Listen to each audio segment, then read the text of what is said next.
네, 오늘 말씀 같이 보겠습니다. 오늘 말씀은 데살로니가 전서 10장 10절에서 20절의 말씀입니다. 데살로니가 전서 10장 10절에서 20절 말씀.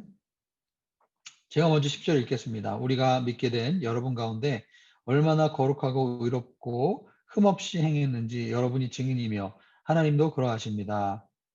여러분도 알다시피 우리는 여러분 한 사람 한 사람을 대할 때 아버지가 자식을 대하듯 여러분을 권면하고 위로하고 당부했습니다. 이는 여러분을 불러 자기의 나라와 영광이 들어가게 하시는 하나님께 합당하게 행하게 하기 위한 것입니다. 또한 우리가 하나님께 끊임없이 감사드리는 것은 여러분이 우리들에게서 들은 하나님의 말씀을 받을 때 사람의 말로 받지 않고 실제 하나님의 말씀으로 받아들였기 때문입니다. 이 말씀이 또한 믿는 여러분 안에서 역사하고 있습니다.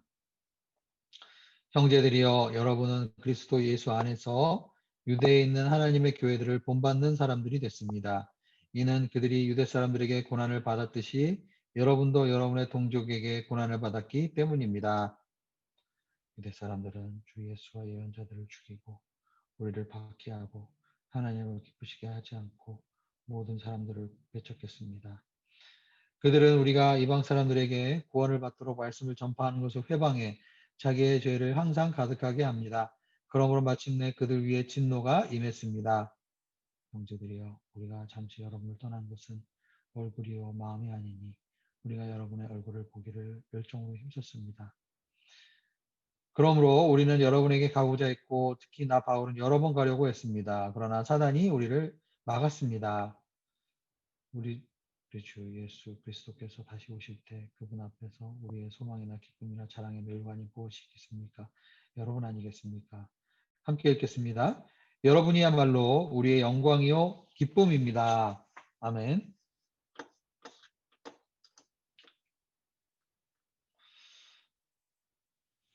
우리는 성경 신앙생활을 하면서 영광이라는 단어를 여러 번 마주하게 됩니다. 일반적으로 세상에서는 영광이라는 단어가 어떻게 쓰여집니까?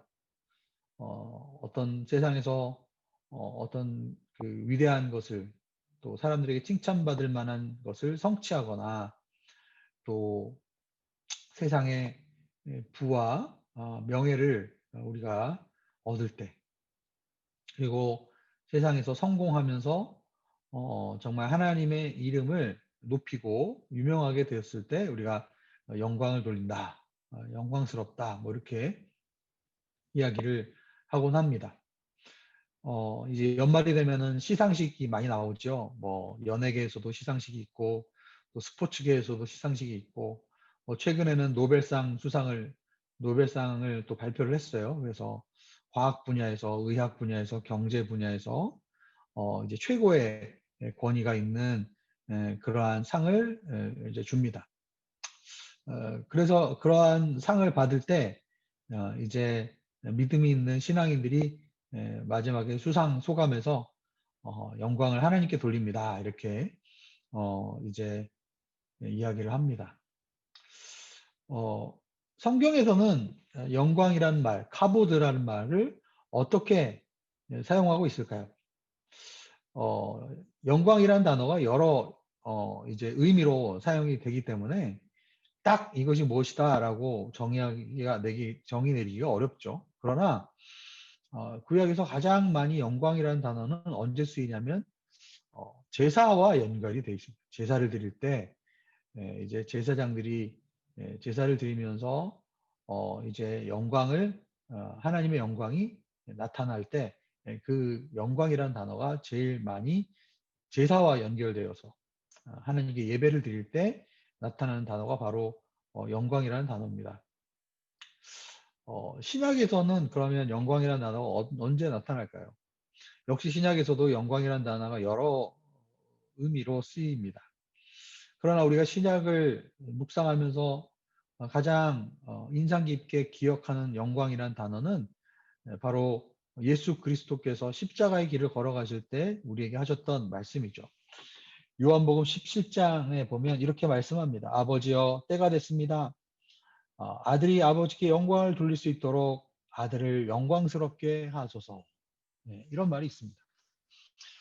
이게 무슨 얘기입니까? 예수님이 십자가의 이제 길을 가시기 직전에 이제 그 십자가의 고난의 때가 왔다.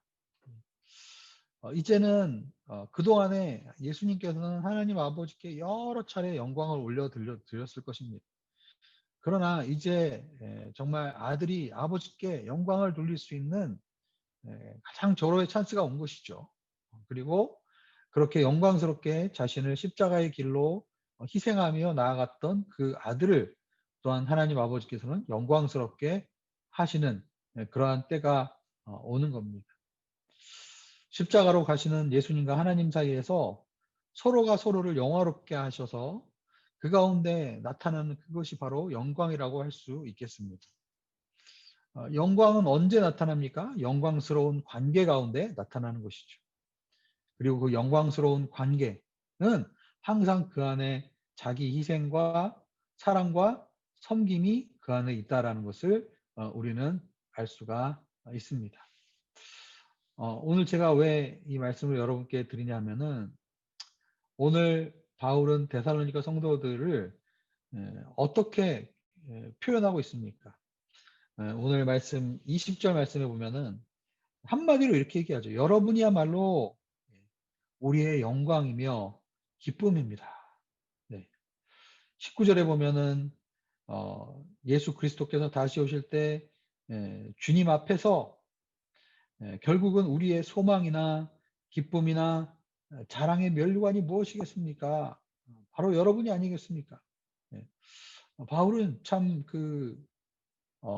서신서에서 대부분 제가 말씀드린 것처럼 굉장히 어떤 경우에는 호되게 꾸짖기도 하고 또 싫은 소리를 하고 또 이렇게 하는데 데살로니가는 계속 지금 1장과 2장에 걸쳐서 이 예수님을 믿은 지 얼마 되지 않고 교회가 세워진 지 얼마 되지 않은 이 데살로니가 성도들의 신앙의 모습을 보면서 참 기뻐하면서 그들이 나의 기쁨이다. 그리고 소망이다.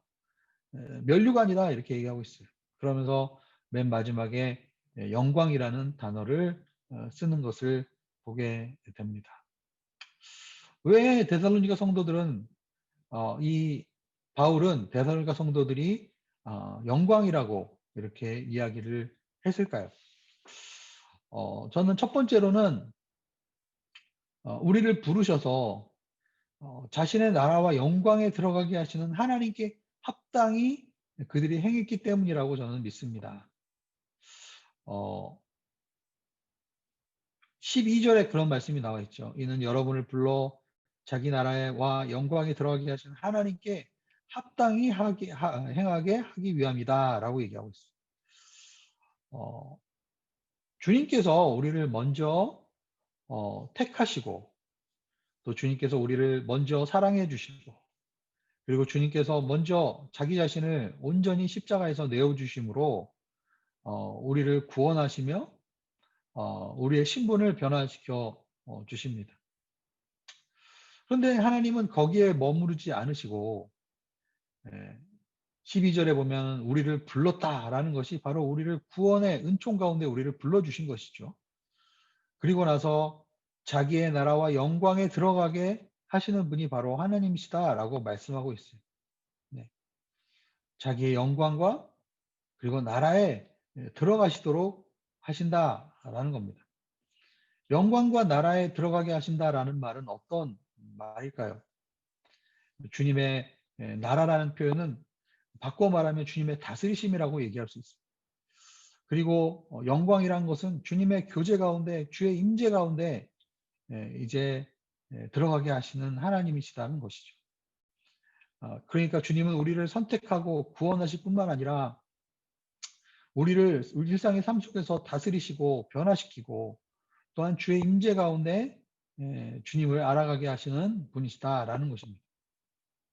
즉 우리를 성화의 과정 가운데 우리를 구원하실 뿐만 아니라 우리를 영광스러운 그 거룩하게 하시는 그 성화의 과정 가운데 우리를 들어가게 하시는 분이십니다.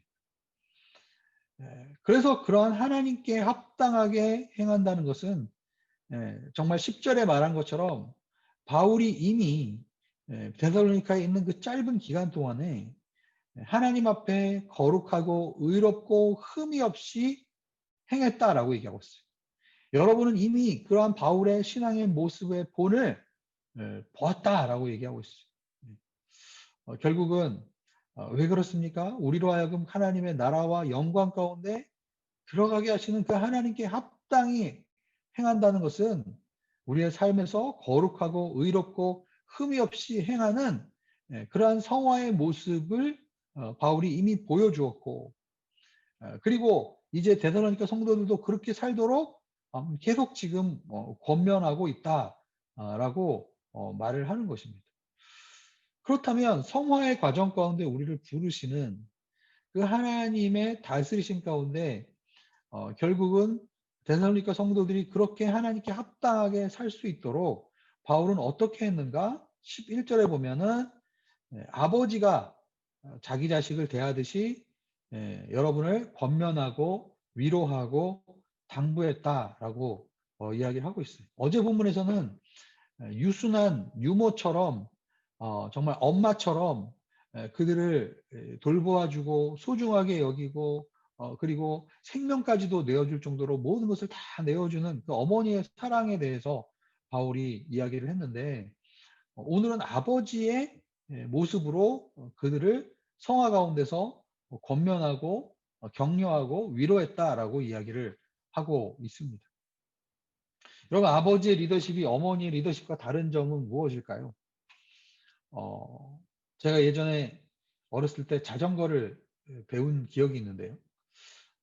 자전거를 배울 때 제일 이제 힘이 드는 것은 아마 두려움일 거예요. 왜냐하면 자전거를 타다가 자꾸 넘어지게 되기 때문에 그렇죠. 그런데 넘어지지 않고는 그죠? 자전거를 탈 수가 없죠. 처음부터 자전거를 딱 이야기를 듣고 바로 뭐 자전거를 훅 타는 사람은 아마 없을 거예요. 네. 뭐 그런 사람은 아마 자전거의 신이라고 아마 불릴 수도 있겠죠. 그러나 우리 대부분의 사람들은 어렸을 때 자전거를 배우면서 분명히 뒤에서 아버지가 밀어주고 그리고 넘어지고 그러면 또 일어나서 또 자전거를 밀고, 예. 저는 진유랑 가은이 예전에 자전거를 이제 가르쳐 줄 때 둘 다 이제 넘어지면 맨날 그 무릎이 깨지고 그러니까 울고 그러더라고요. 저도 어렸을 때 아버지가 제 뒤에서 자전거를 밀면서 자전거를 배웠는데 저희 아버지가 너무 좀 제 키에 비해서 제가 좀 다리가 짧거든요. 근데 너무 제 키에 비해서 이렇게 큰 자전거를 가지고 오셔갖고 자전거를 타다가 뒤뚱뒤뚱 하다가 넘어진 기억이 있습니다. 그래서 팔이 부러져갖고 바로 그냥 차에 실려서 그냥 가서 깁스를 했던 그 트라우마가 아직도 남아있습니다. 여러분, 우리가 신앙생활 하면서 하나님의 나라와 영광 가운데 우리가 들어가도록 하시는 그 하나님께서 우리를 거룩한 삶으로 살기 위해서 우리를 격려하시는데 그 과정이 굉장히 영광스러운 과정이라고 할 수 있습니다. 그런데 그 과정 속에서 우리는 늘 하나님의 뜻대로 살기 위해서 애쓰고 또 이렇게 기도하고 살다가 마치 자전거에서 넘어지듯이 실패하고 또 죄를 짓고 또 이제 낙심하고 포기하려고 하는 경우가 있습니다. 그럴 때 아버지가 어떻게 합니까?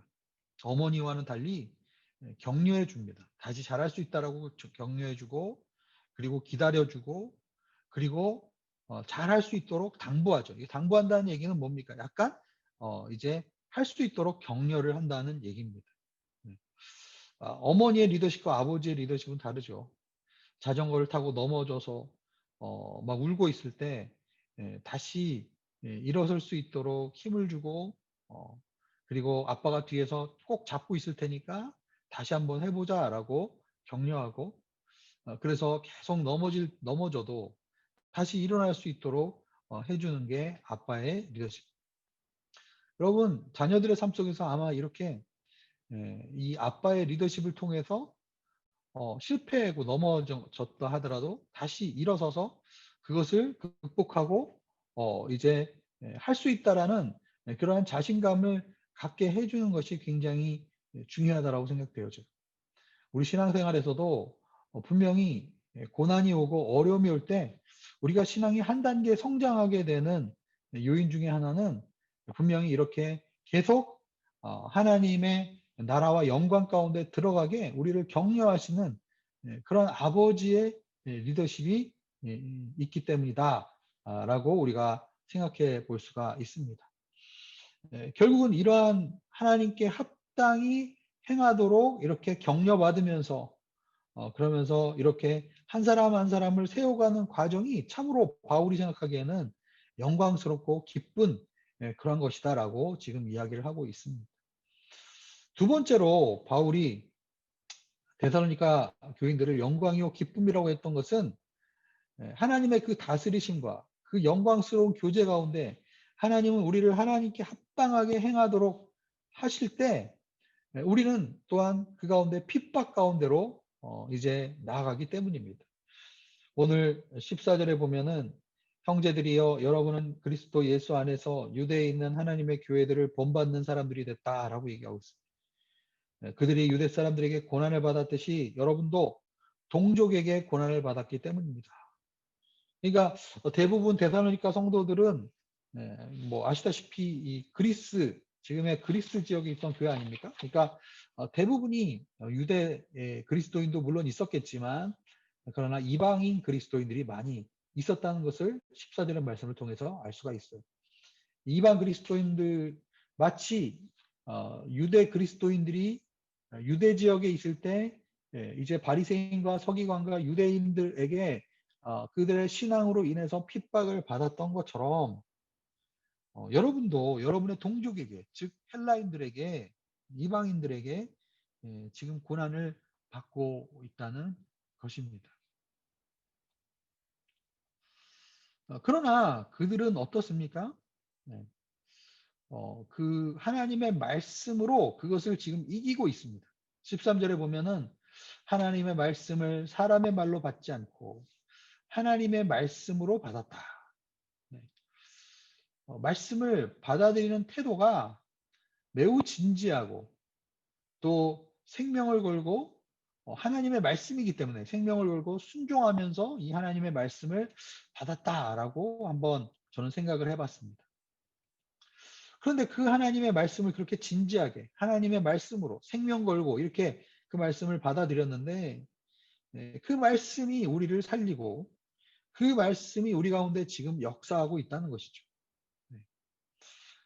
바울은 디모데후서에서 이렇게 이야기합니다. 디모데후서 2장 8절에서 10절의 말씀에 보면 이런 말씀이 있어요. 내가 복음을 통해 전한 바와 같이 다윗의 자손으로 나시고 죽은 사람 가운데 살아나신 예수 그리스도를 기억하여라. 그는 복음으로 인해 내가 범죄자처럼 사슬에 매기까지 고난을 당할지라도 하나님의 말씀은 매이지 않는다.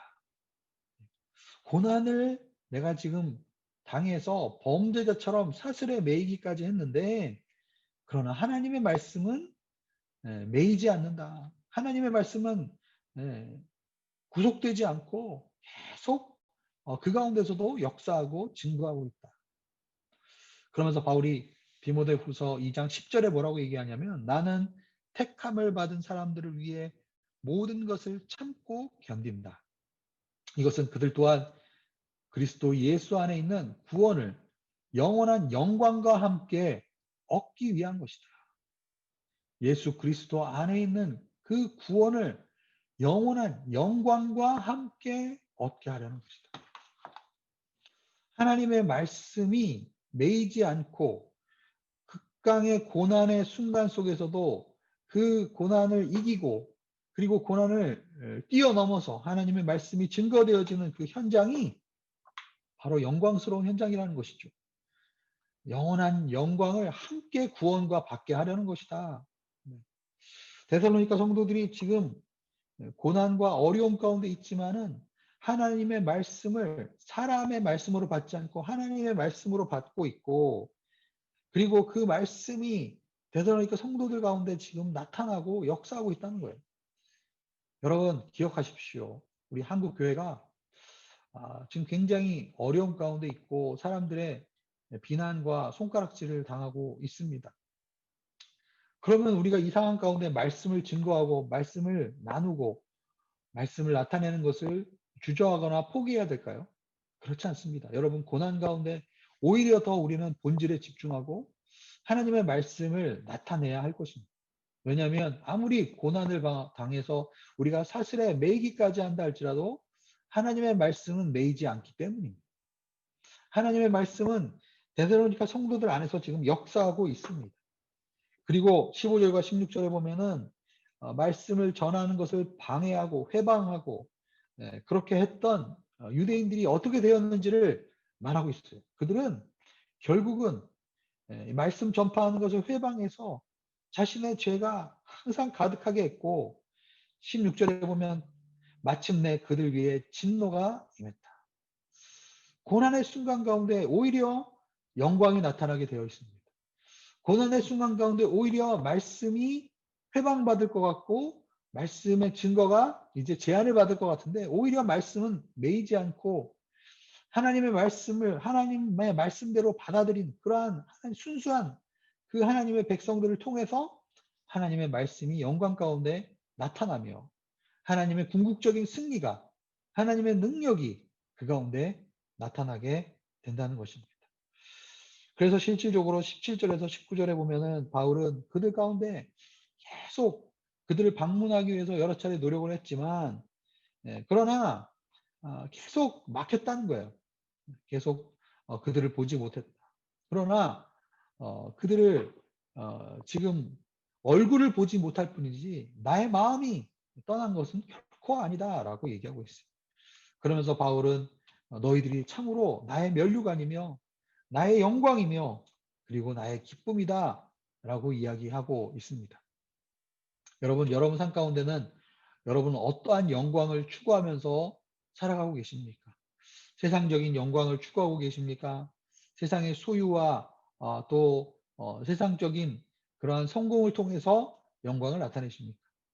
물론 우리가 정말 세상에서 어떤 업적을 내고 어떤 성취를 하면서 그것을 하나님께 영광을 올려 드리는 것은 어떻게 보면 겸손의 표현이며 또한 하나님을 경외하는 그런 사람의 모습이라고 할 수 있습니다. 그러나 여러분 궁극적으로는 예수 그리스도의 그 십자가의 영광이 우리의 삶 가운데 나타나기를 주의 이름으로 축복합니다. 그리고 그 십자가의 영광이 나타날 때 반드시 하나님의 말씀은 얽매이지 않고 오히려 하나님의 말씀이 그 가운데 나타나게 될 줄로 믿습니다. 오늘 이 시간에 우리가 함께 이제 기도하며 나가겠습니다. 먼저 우리가 우리의 삶 속에서 그의 나라와 그의 의를 구하며 하나님의 영광이 나타나도록 그렇게 구하는 삶을 살게 하소서. 하나님의 말씀이 내 안에서 그리고 가정 가운데서 사회 가운데서 역사하며 주님의 승리를 증거하는 삶을 살게 하소서. 하나님께 합당한 삶을 살 수 있도록 함께 권면하고 위로하고 서로 당부할 수 있는 그러한 삶을 살게 하소서. 우리 이 시간에 함께 말씀 기억하면서 이렇게 기도하기를 원합니다. 이렇게 기도하겠습니다.